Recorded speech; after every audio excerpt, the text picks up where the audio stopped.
Good afternoon, everyone. My name is Kelsey O'Neill. My pronouns are they, them, and theirs, and I'm an adjunct faculty member in the Women's Gender and Sexuality Studies Department and the director of the Rainbow Center at the University of Connecticut, a co-sponsor of today's InCHIP lecture.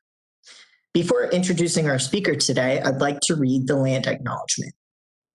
I would like to begin by acknowledging that the land on which we gather is the territory of the Mohegan, Mashantucket, Pequot, Eastern Pequot, Schaghticoke, Golden Hill Pagusset, Nipmuc, Lenape, and Quinnipiac peoples who have stewarded this land throughout the generations.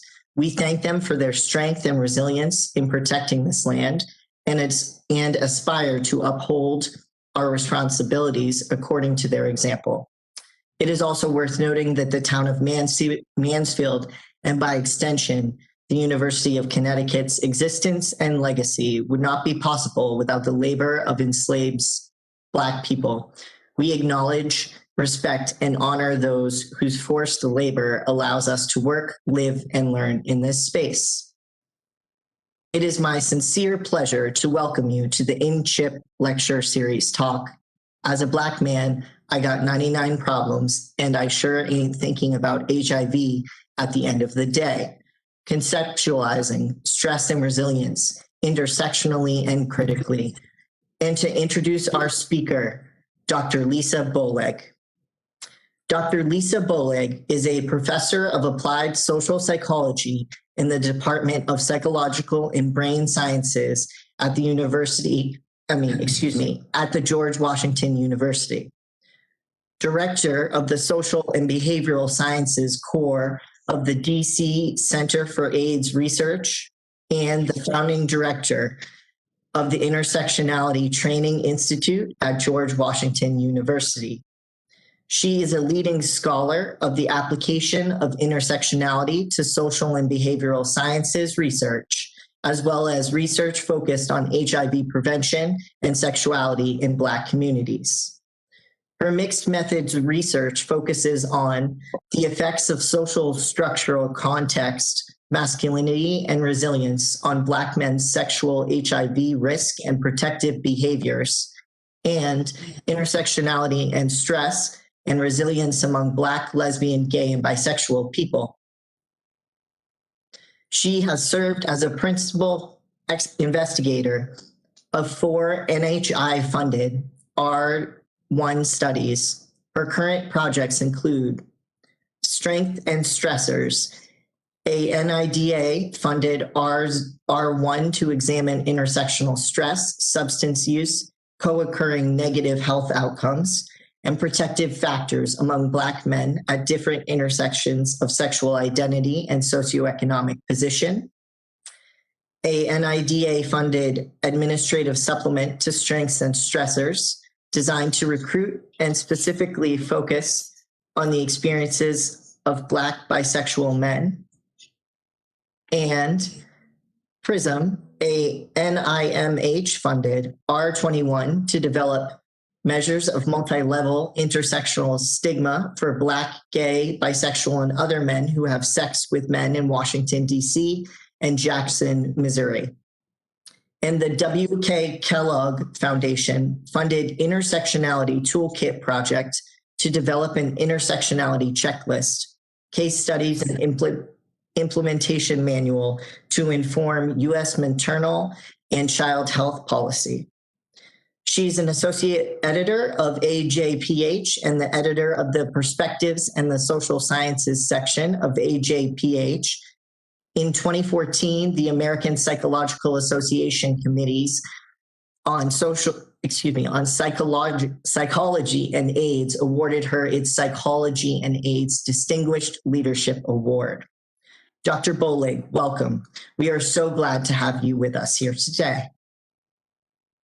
Thank you. Thank you for that introduction. And I'd like to thank InCHIP and Dr. Gorin for the invitation to speak today. So let's get started. You should see my presentation. Yeah, you see it? Okay. And so what I always say about my titles every time I talk is that I've never met a short title that I like. But in particular, this one is important because this is from the perspective of one of the Black men in one of my studies I did in DC, trying to understand the impact of neighborhood context on health. And so this quote, I will show you the larger context in which this applies. So what I'm going to be doing today is I'm going to just start with a general sort of overview of how people, mostly in the field, in the discipline of psychology, have traditionally conceptualized health and stress and resilience, just to get us on the same page about, where we start traditionally and how my work, particularly my research with Black men on stress and resilience, really sort of departs from that by very much taking a critical focus, focusing on critical theoretical perspectives. And I'll explain a little bit more about that as I go on, about what it means to use critical frameworks in research. And in particular, I'll talk a little bit about intersectionality, which is central to all of my work, a little bit about critical race theory, and then I'm going to just give you sort of a glimpse of the Strengths and Stressors study, which is one of my current NIH-funded studies. And I'm going to walk you through that study with its focus on stressors and protective factors, and also show you what I mean when I talk about intersectional positions and how that applies in research. And then I'm just going to wrap up with a summation of why I think critical perspectives such as intersectionality and structural approaches in general are so indispensable to health equity research. So theorizing health, so traditionally. So anybody who has been in a psych course, your basic intro to psych course or your health psychology course, is familiar with these different health models. And I'm not going to get into details about all of them, but I want to sort of point out some of, these models, which have been around for a long time, well-tested, really strong models that have made some really important contributions to understanding how or why people engage in health behaviors. But with the exception of sort of Bronfenbrenner's socioecological model, most of the traditional health models, so your stages of change, your social cognitive theory, Bandura's model about self-efficacy, your theories of reason action, are limited because they focus primarily on the individual level. Now, that's kind of also a problem in psychology, because psychology is very much about the individual as a primary unit of analysis.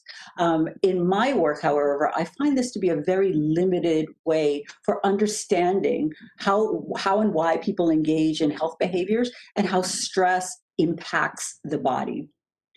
So some limitations of traditional health models, such as the ones I just showed you, is first they presume that people are primarily rational and primarily cognitive, right? So if people simply know what the health risk is or what the health problem is, they will engage in behaviors to stop or decrease that risk. We know, however, from HIV prevention research, and certainly most recently from COVID, that people are really not rational. So the clip on the left is a Washington Post article that caught my attention. It was about a research study that said that men were less likely to use condoms if they found a female partner attractive. Clearly, this is not a sort of rational approach to condom use. And then, of course, we've been dealing with this madness all year, right? So that even in places where COVID was spiking and people knew of that risk, people for a variety of different reasons, some of it political, some of it, most of it ideological, are refusing to do things like, basic things like wear a mask, which would be very protective. So that's one limitation of health health models. The other problem with them is that historically they've basically looked at health as a property of the individual, right? So something that's inside of us, and it's what we do or what we don't do, or typically one property is, to look at it just as sort of viruses and bacteria and things like that, rather than how health is shaped by this larger social structural context in which we all live.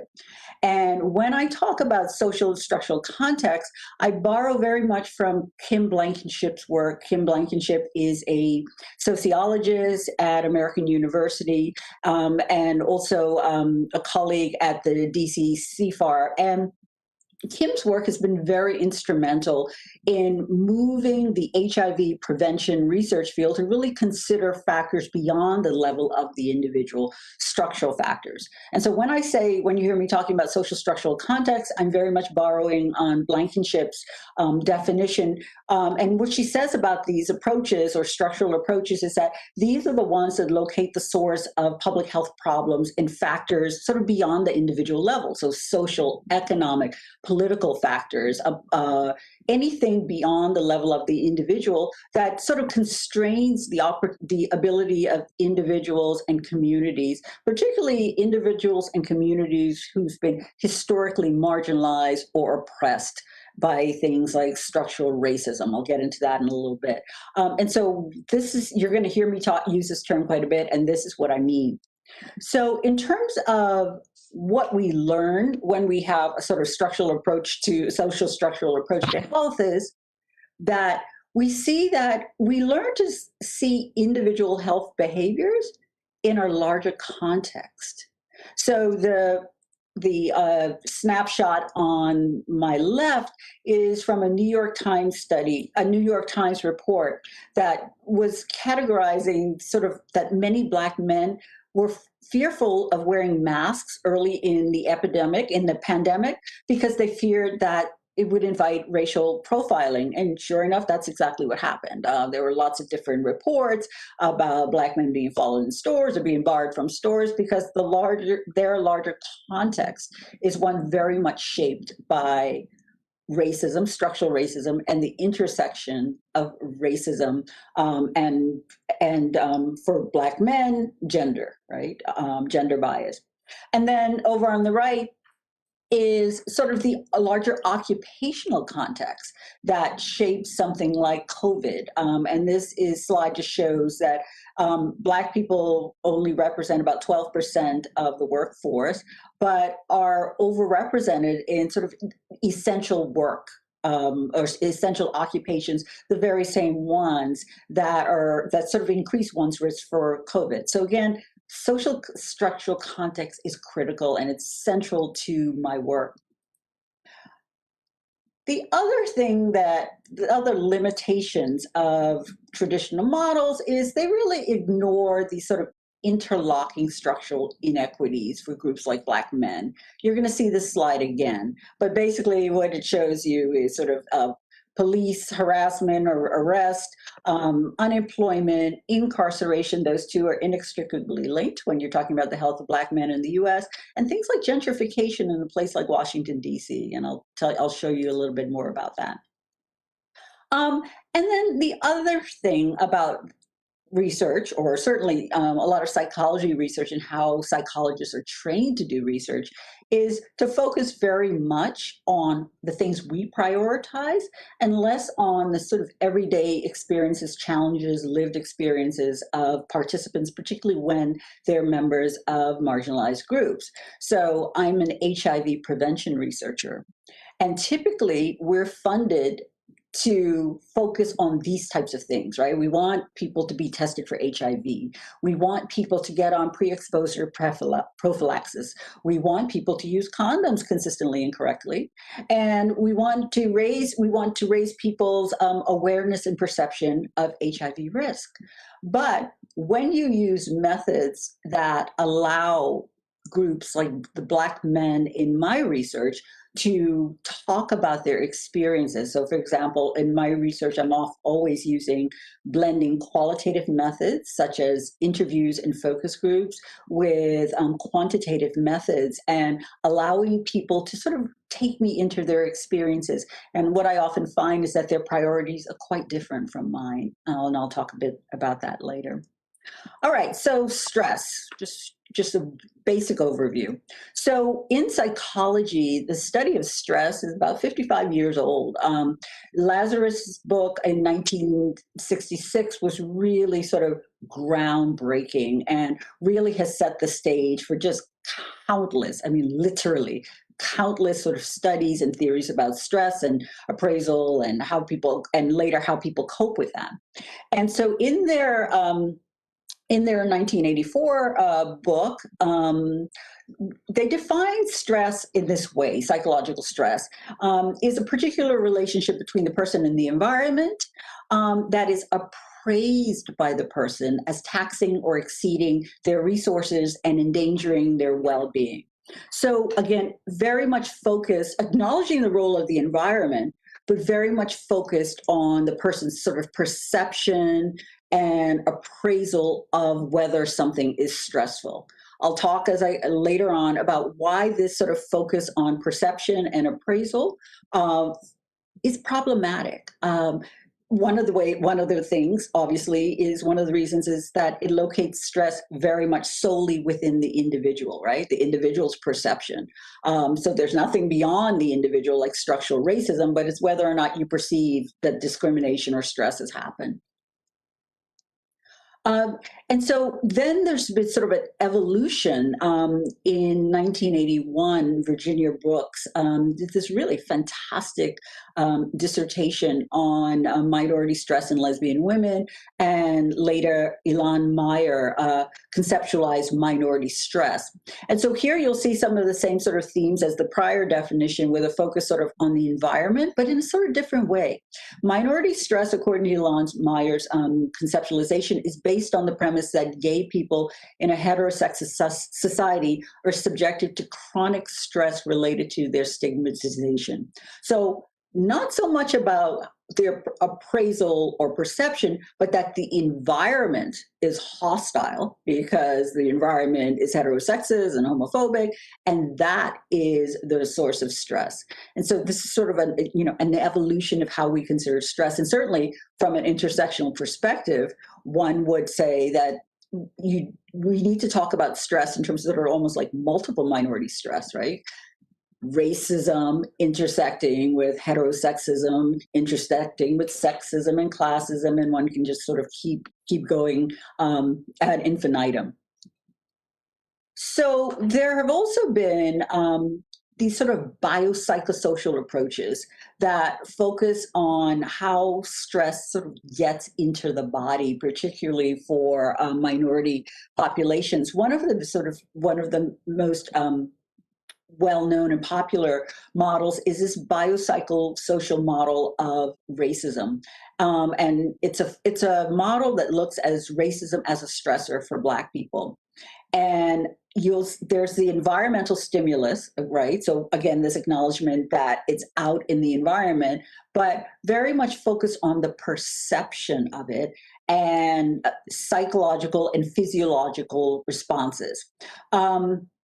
In another discipline in public health, you have Nancy Krieger talking about this eco-social approach. And this model is very busy, admittedly.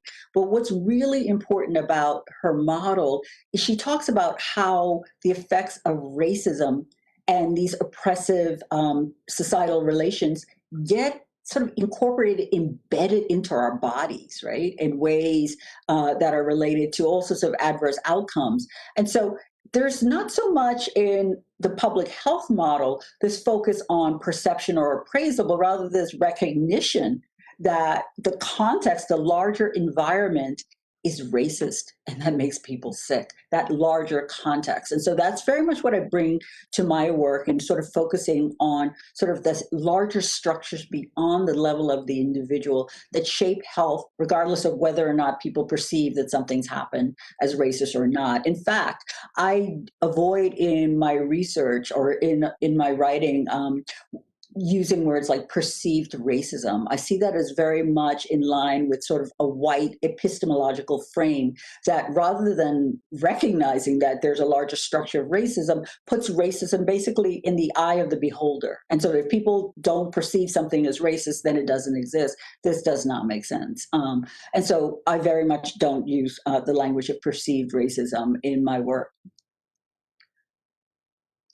So this is just a shot of all of these different, quite a bit of research on how racism in particular gets into the body. And our Strengths and Stressors study that I'm going to show you in a bit, very much sort of built on this work. David Shea, who is the primary author of this first paper on discrimination, racial bias, and telomere length in African American men, is a co-investigator on Strengths and Stressors study, and very much sort of focused, helping us examine how men's experience with intersectional discrimination, I'll tell you what that is in a little bit, how that sort of shows up biologically.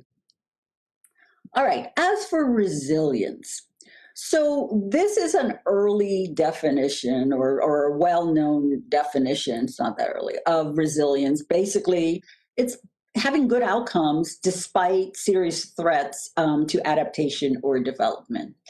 But there's some problems with this definition, and there are lots of problems with resilience research in general, or resilience work. Basically, there's so many different definitions, right? So you're not always clear, well, how is resilience different from hardiness? How is resilience different from protective factors, for example?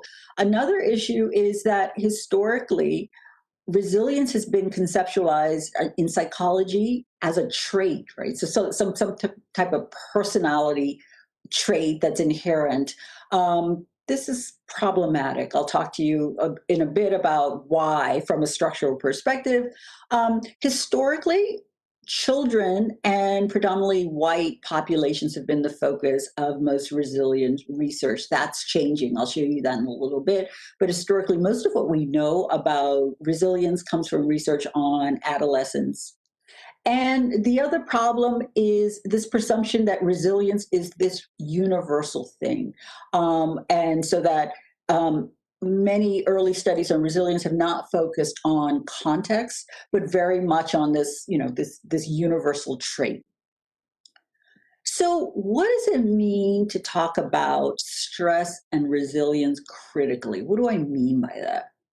So critical theories, if you might have missed, I hope you didn't, because it was really important. Last year, there was just a lot of sort of backlash against critical theories, particularly critical race theory. Actually, some of that is ongoing. But generally, when we're talking about critical approaches, and there are lots of them, they are frameworks or ways of really exposing power relations and really challenging assumptions. And these assumptions function to do several things. One of the things they do is they conceal the role of power in structuring people's different outcomes, right? So again, if you think that health is just a property of what people do, then we get into talking about, who's exercising or who's not using condoms and who's eating what, without understanding that there are structures that shape what you have access to in terms of knowledge. There's a historical legacy in this country of racial oppression, of genocide, that helps explain why certain communities have worse outcomes than others. And so that's a focus. That's what I mean when we talk about power relations. They challenge assumptions about how we justify or define knowledge by asking, well, whose knowledge and whose benefits by this knowledge. They challenge assumptions about power and privilege that function to conceal how dominant groups construct knowledge, facts, and problems. You think about something like color blinding, for example, this notion that, people don't see color and that, all people are just experience life in the same way would be an example. And basically what these theories really challenge the racialized and economic status quo. So these are political. These are not sort of neutral frameworks. I also want to show this, particularly since I'm speaking to people in psychology about critical psychology, because this is a point of view or a framework or a critical approach that most US psychology students don't even learn about. Critical psychology is much more advanced in the UK. But basically, the goal of critical psychology is to identify and reveal ideological messages and practices that draw our attention away from power and privilege. So just, similar to that slide I was showing you before. And I highly recommend this book as a really important introduction to critical psychology. And so I see myself very much in the tradition of critical psychologists, and increasingly identify as a critical psychologist more than I do as a social psychologist, because of all these critiques that I've been making thus far. So moving into intersectionality, which is a critical theory. And every time I talk about critical theory, about intersectionality, I always start here. It's because this is one of the sort of first articulations of intersectionality. This is Sojourner Truth, former enslaved woman. She's speaking in 1851 to a women's rights conference in Akron, Ohio. And so by definition, most of the women at this conference are white, and they are very much focused on advancing their rights to vote, their rights to expression, all of them. And she gets up and gives this really powerful speech where she says that, the man over there says that women need to be helped in carriages and given the best places, and nobody ever does that for me. And over in the speech, you hear her sounding this refrain, and ain't I a woman? Well, yeah, she's clearly a woman. The issue she's articulating is that her race intersects with her gender. As such, you cannot understand her experience as a woman absent that intersectionality. So that's sort of like one of sort of the basic core tenets of intersectionality.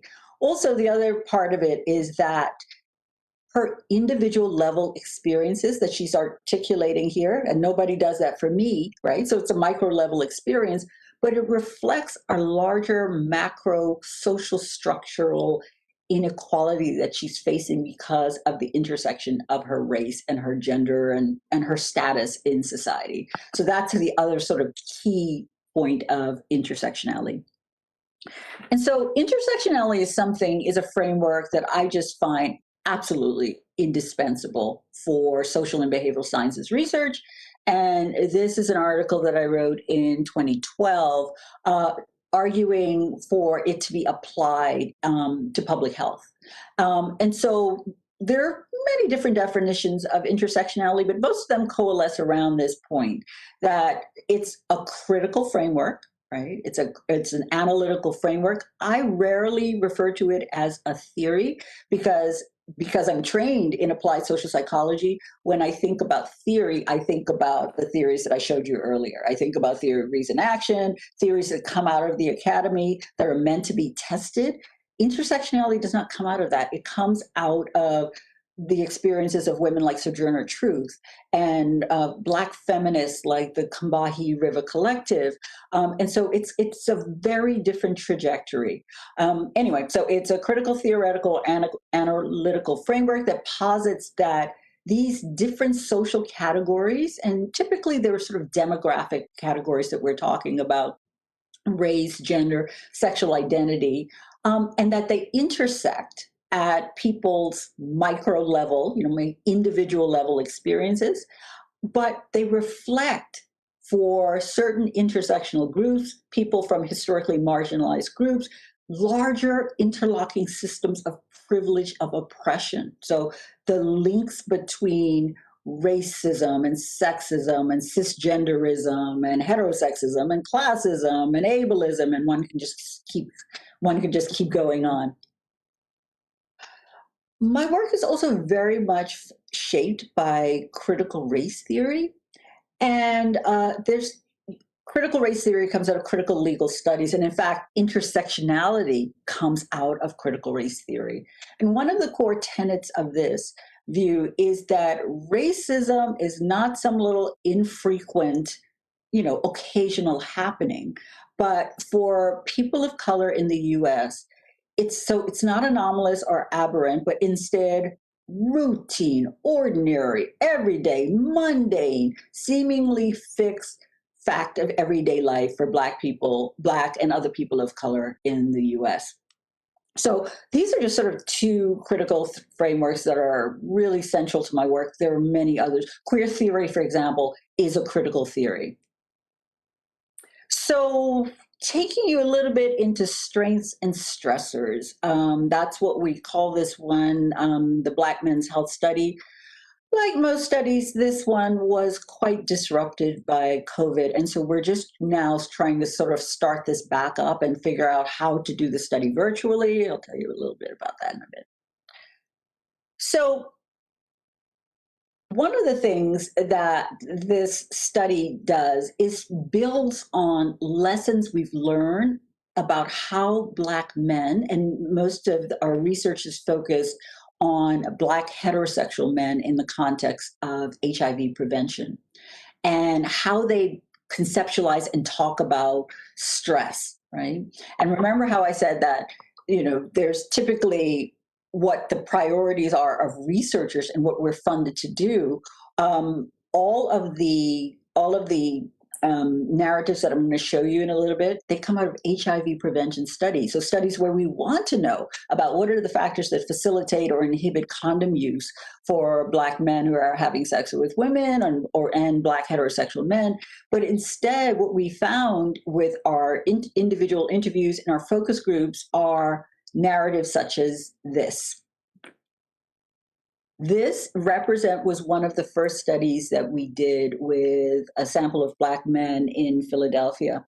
And we wanted to understand the impact we wanted to know about their lives, social structural context. We wanted to know about masculinity. We wanted to know about all these things. We wanted to know about sexual scripts. But this is a pretty evocative quote that sort of shapes up a recurrent theme among the men who were predominantly low income in this study, which was conducted in Philadelphia. And so this narrative really gets to the link between incarceration and unemployment for Black men in the US. And so the quote is, "Right now, there's a lot of stress and pressure on me, not working, and I'm still trying to find a job because I was arrested some time ago and was convicted for it. And it seems like every time after 6 or 3 months, I'm getting laid off because of something that I did 13 or 14 years ago," right? So this notion of this criminal record trailing him and becoming a pretty substantial barrier to employment. So from one point, you can look at this as the individual level, but there's a larger context of racial discrimination against Black men in the US who have almost forever had rates of unemployment double that of white men, for example, and also the disproportionate representation of Black men in carceral systems that puts this quote in a larger context. And so we did a paper about this where we applied intersectionality, and we used the quote, it's of this one of the participants who talked about it's being an uphill battle every day. Another example, we did a study called Menhood with Black men. These are Black men of all sexual identity groups in DC. And what we were seeking from Menhood was we really wanted to understand how the neighborhood context shaped risk. So if you think about, if I had to talk to you about how do neighborhoods shape, physical health, would probably talk about things like, are there grocery stores, places to buy healthy food? Are there sidewalks where people can walk safely? Are there parks where people can exercise? And so we sort of use that larger context about neighborhood stuff to understand to try and understand what that might tell us about men's HIV prevention behaviors. And one of the things that came up in our focus groups, which we did in different neighborhoods in DC, was gentrification. This is major in DC. And the stress of gentrification. And so this was quite the priority. This is a pretty, disturbing quote from one of the focus groups participants who said, if you ever watch the Discovery Channel and, everything is fine, but one day the construction people come in, they plow on the trees and they start building their homes in a whole new community. And then when the people move in, then they're saying, well, we got all these pest problems, we got all these rodents. And so he's saying, so for us, Black men in some of these neighborhoods in DC, it's like we've been here before and all these nice buildings are going up. And now where do we go? Like we stick around, but they find a way to keep us out. Just like, what he's saying is it's sort of the same way you perceive rodents when you've moved into a new space. We got to vacate to another state or city. And so this is an important theme in terms of not just sort of stress, but this has also all types of implications for HIV prevention, where people are getting services that they may have had in DC, but they can't afford to live in DC. But it's another example of how social structural context is so important to understanding stress. And last but not least, police and negative encounters. And this is a study that we did. And this informs the title of this presentation. This also comes out of the Manhood study. This is a study I told you about neighborhood context. And what's interesting about this is that we did not ask any specific questions about the police. We would ask questions like, if I had to come to your neighborhood, what would I see? What would, tell me about your neighborhood? And what we found was this police stuff was all over the transcripts. And so we've been focusing a lot of our attention now on trying to understand police and the police brutality, negative police encounters, men trying to avoid police, often because they have criminal records, and what are the implications of that for health? And so this is just an example. This is in response to a question about where does HIV rank? And, where's HIV as a priority for you? And this is a quote: the police is at the forefront of what's going on down here 24 hours a day. People aren't going to be thinking they can't see HIV. You focus on what's right in front of you, what's in your immediate surroundings. And I would say today, the Black man, I got 99 problems. And so, of course, that's from the Jay-Z song. And I sure ain't think about HIV at the end of the day. We already have hypertension and stuff like that. So HIV, in terms of condom use, is just one other thing on the list. So I talked earlier about the importance of, in our work, we're really focusing on looking at resilience through the context of structure, right? Social structural context.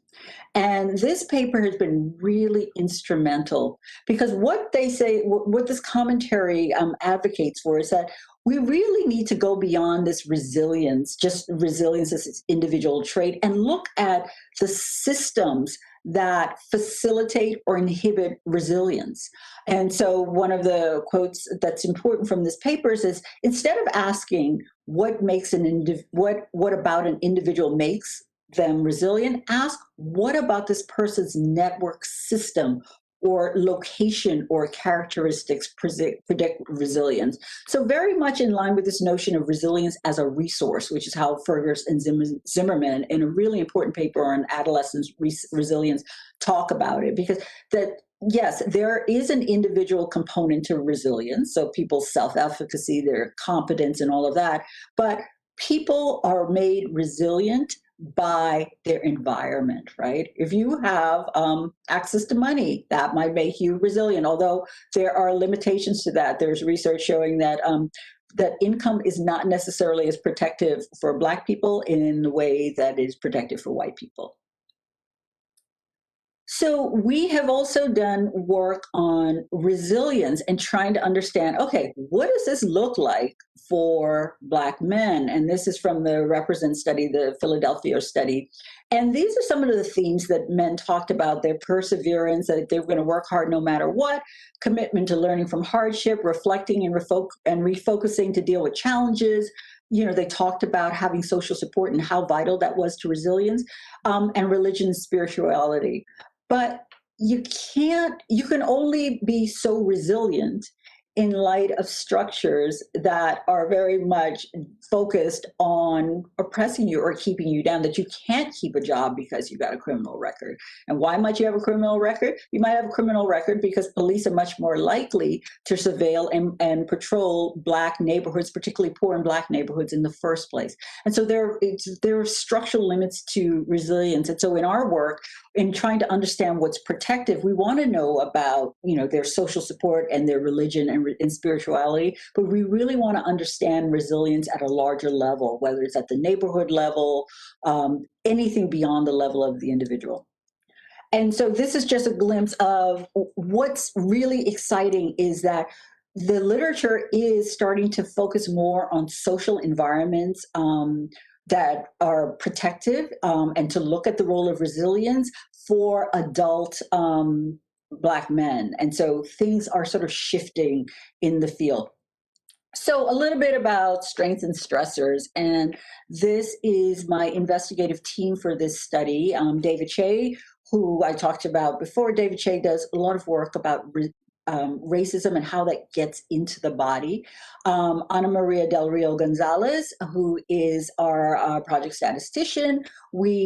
Christopher Cannon and Whitman Walker Health, which is sort of the largest federally qualified health center providing care in DC, and Gary Harper from the University of Michigan.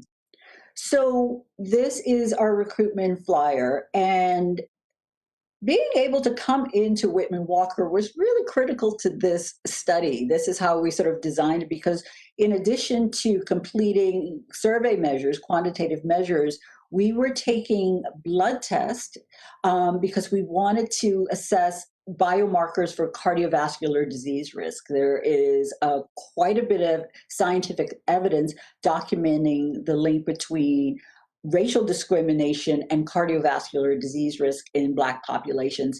And so to that end, we were trying to measure high sensitivity C-reactive protein, and also getting a total cholesterol count. We were also taking physical health measures of blood pressure, body mass index, and the percentage of body fat. And then we were taking urine toxicology because we wanted to get objective, as in showing up in the urine, measures of substance use, not just what men reported about their substance use behavior.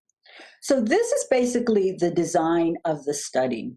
So when we talk about it, you'll see in this model, one of the first things we wanted to know is we wanted to understand epidemiological patterns of drug use. This study is funded by the National Institute on Drug Abuse, and so substance use is a very core outcome, as well as co-occurring negative physical and mental health for Black men. The intersectional part of it is that we're looking at these factors for Black men at two different intersections. So everybody's Black, but we're interested in understanding it at sexual identity. So we include heterosexual men, bisexual sections of sexual minority status and income. And so by social structural stressors, we're looking at, all the stuff. We're looking at unemployment, incarceration, police brutality is in there, but also intersectional discrimination.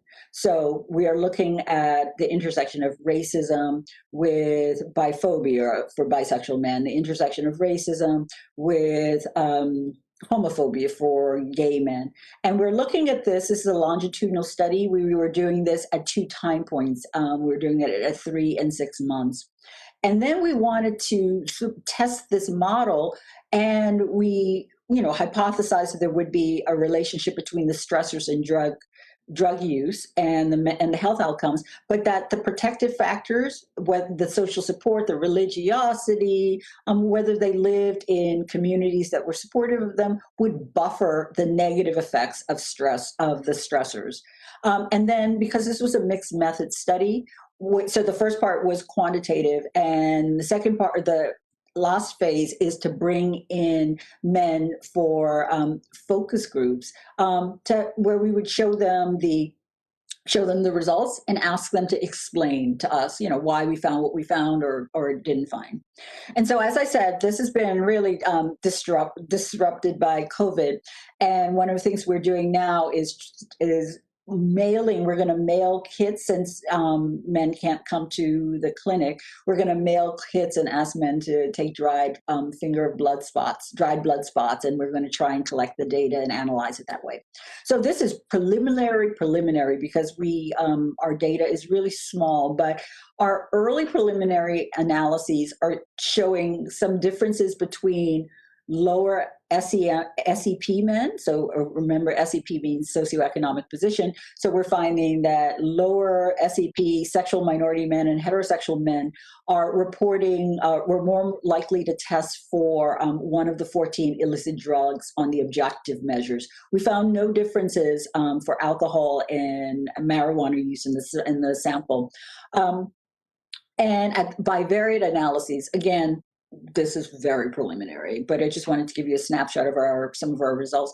We're seeing that there appears to be some link between these social structural factors that we're interested in, so that what we are finding is that unemployed men were much more likely to test positive for marijuana and at least 2 illicit drugs at time 1. And that there also seems to be an association between men who report more negative police experiences and testing positive for marijuana and at least 1 illicit drug. So in closing, I want to start talking about some of the benefits of critical approaches and why I think they're so important for this type of work. First thing that they do, and this is also sort of a core tenet of critical race theory and intersectionality, is they center historically marginalized groups to ensure that we're focusing on their specific and particular concerns, and also and not just in terms of deficits, but also their specific and particular strengths. And so, as an example, these are just some headlines about COVID, right? So say you're doing a study on COVID and Black people. You would not just be asking about, have you been exposed, how worried you are. COVID is happening within a larger context of stress for Black people. This was an opinion by David Williams at Harvard, who has been really sort of central in writing about racial discrimination and risk. This was an opinion piece about how Black men were already made vulnerable to coronavirus because of occupational concerns. And related to the police brutality, this on the right is a snapshot from a U.S. household census study that found that right after the George Floyd video, within a few weeks, that Black people had the highest spike in depression and anxiety.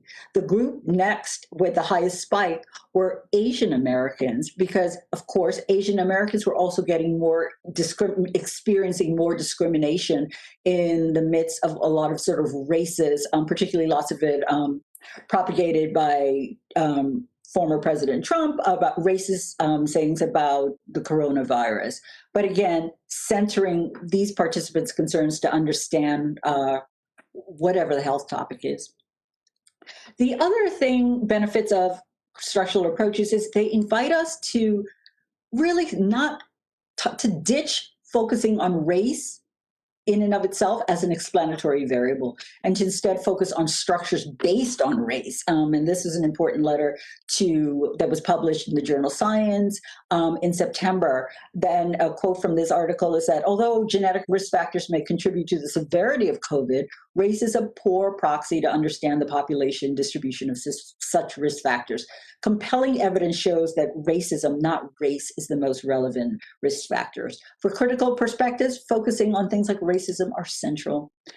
they also prompt us to focus on what we can change, what we can sort of modify. This is Greta Bauer in a really important paper on intersectionality, who says that, focusing on if we think that intersectionality is just about multiple identities, we're really kind of missing the picture, because what that does is just continues to reinforce that there's nothing we can do, right? People have these multiple identities, social identities, and there's nothing we can do. And it's more nuanced and more detailed, but these are not necessarily modifiable. And so we should really be focusing on structural forces. I'm running out of time, so I'll speed up really quickly. The other thing is critical approaches, they center power. I show this to show that this is a really great article on intersectionality, in which Kimberly Crenshaw, who's a leading scholar of critical race theory and intersectionality, Sumi Cho and Leslie McCall, they say, whatever you're talking about when you're talking about intersectionality, if you're not talking about whatever the problem is within the context of sameness and difference and its relationship to power, you're not talking about intersectionality. Power is always central to critical frameworks. The other thing that they do is they focus on praxis. Praxis is, how do you apply theory to practice in some way? This is a quote in a really fantastic article on critical race theory that I really liked, in which the authors of this paper say one objective of critical race theory is to go beyond merely documenting disparities. We really don't even need another study to tell us what the health inequities are. We know them. But critical frameworks are very much about, okay, how do we apply that knowledge to interventions, whether they're structural interventions, policies to stop the inequities. And lastly, going back to critical psychology, critical approaches really prioritize transformative approaches to health inequity versus ameliorative approaches. And the difference is this: when ameliorative approaches, they seek to improve an existing system without really sort of challenging the structures or the ideologies or the power relations that create the system in the first place. So, for example, if you wanted to recommend that victims of racial discrimination or intersectional discrimination just get therapy, they just need better therapy, for example, to deal with the harm or the stress of racial discrimination, that's an ameliorative approach. Transformative approaches, however, emphasize major reform to the systems that facilitate oppression in the first place. So looking at sort of fundamental root causes.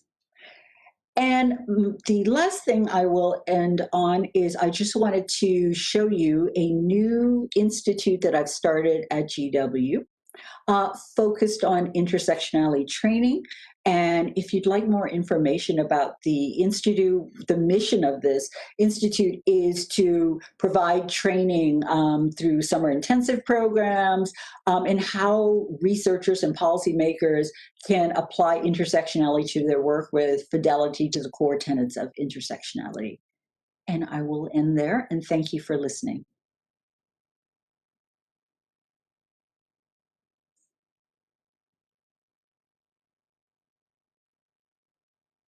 Thank you so much, Dr. Bowleg, I'm sorry, for this amazing talk. I've heard Dr. Crenshaw's name so many times. Now we're going to open up the Q&A for today. So if you have questions, please use the raise your hand function, and you can either send questions through the chat or unmute yourself once I see that you've raised your hand. So everyone, go for it.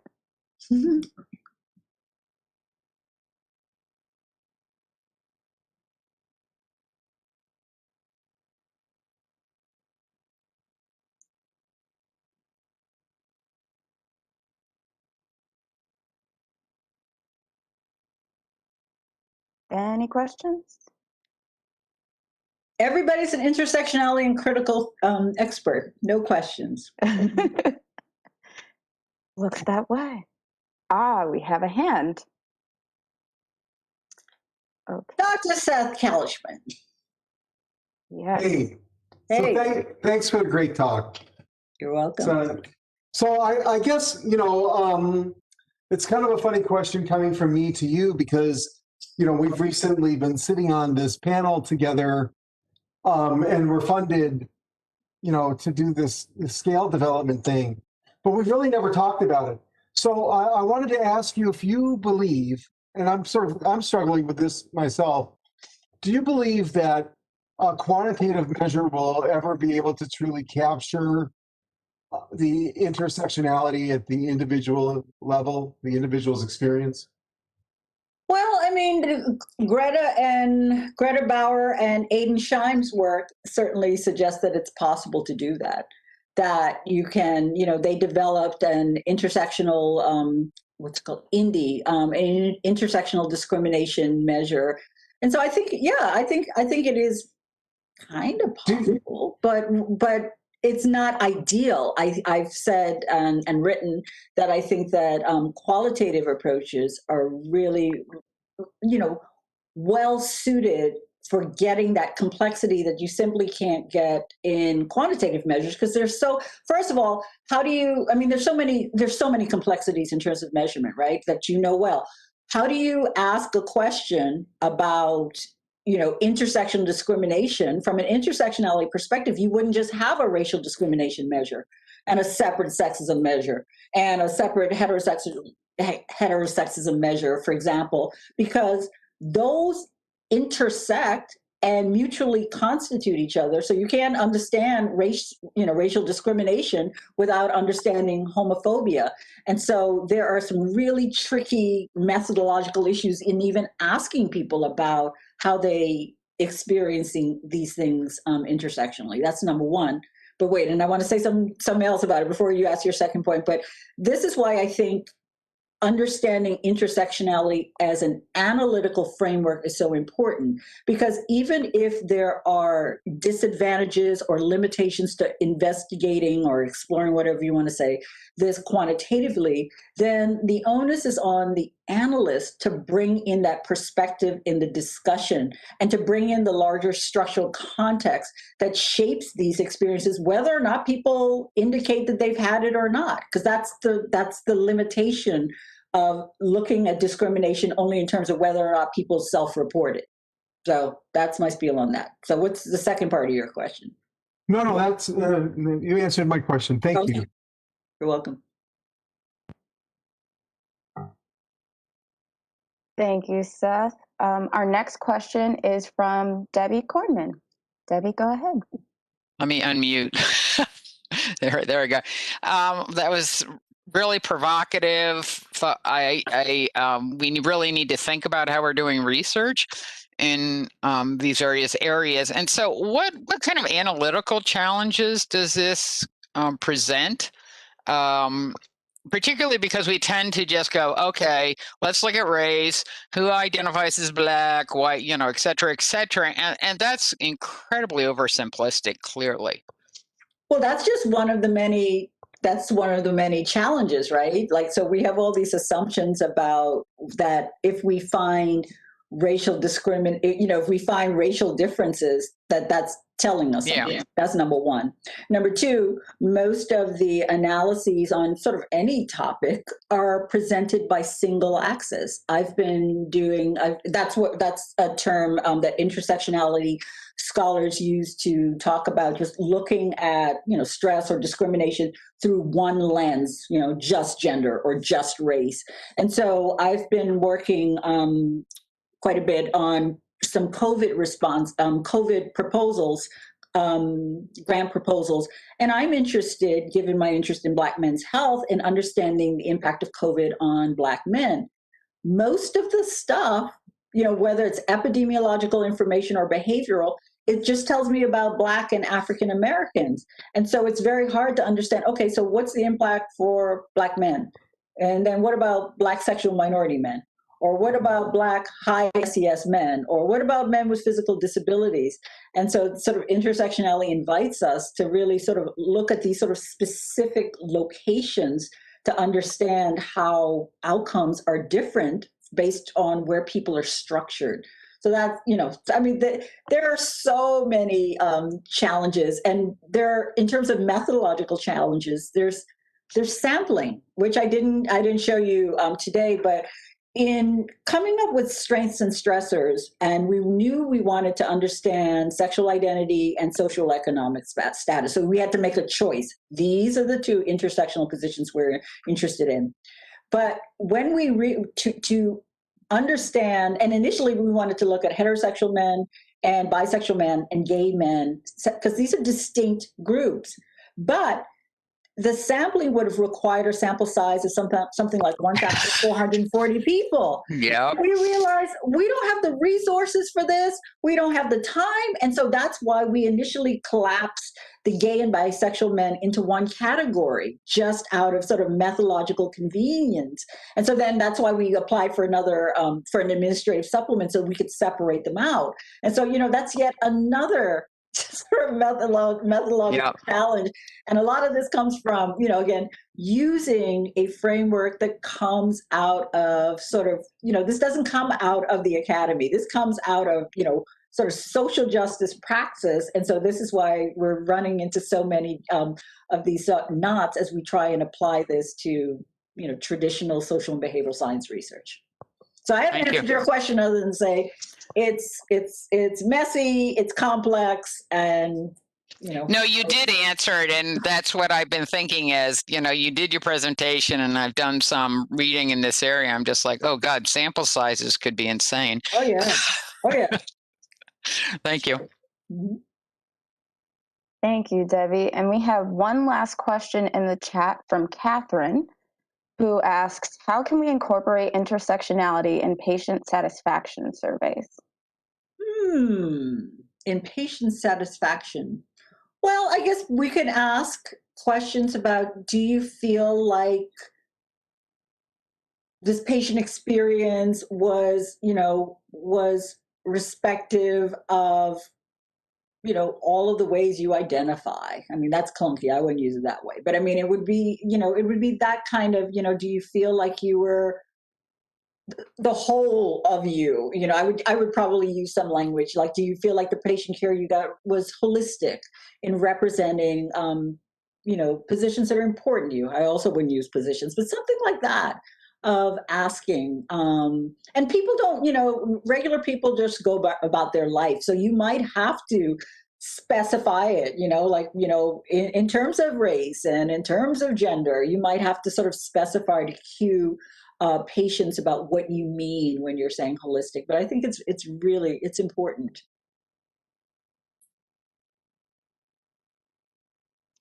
Thank you.